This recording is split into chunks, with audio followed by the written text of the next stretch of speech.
No, but deadass, can we really talk about why black parents do this? Like, we already don't have any generational, well, most of us don't have any generational wealth as black people because we know it was all taken from us. So it's just like, you know that we don't have any head start in life whatsoever. And you still try to make it harder for us. Like, for example, when I was moving from New York to Georgia, right?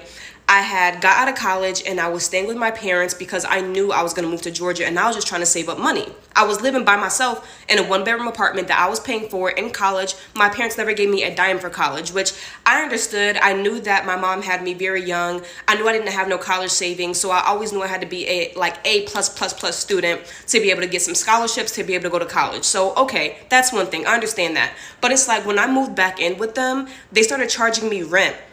And I don't think they knew at the time that I was planning on moving out of the state, but they knew I wasn't gonna live with them forever. Like, I told them, I was like, yeah, like maybe just like 6 months, like let me live with you guys. And it's just like, when I came to live with my parents, I was literally so broke from having to pay for college and rent by myself for my one-bedroom apartment in New York.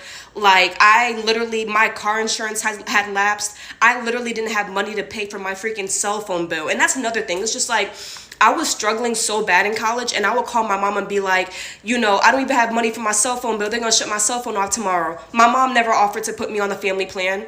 It's just like my parents, really did nothing to help me out financially. And then it's just like when you have the chance to help me out financially by letting me live in your house, when I'm 21 years old, and letting me just like get myself back together. Instead, you're charging me, what was she charging me? I think like $200 a month for rent. And then when I told her that I was planning on moving to Georgia, and I was like, it was the last month I was living there, right? I wasn't even staying there the whole month before I had moved out. And I asked my mom, I was like, Mom, like, can I just like not pay you the $200 a month, that I owe you because, I just need to, stack up my money, like get all the money I can before I move out.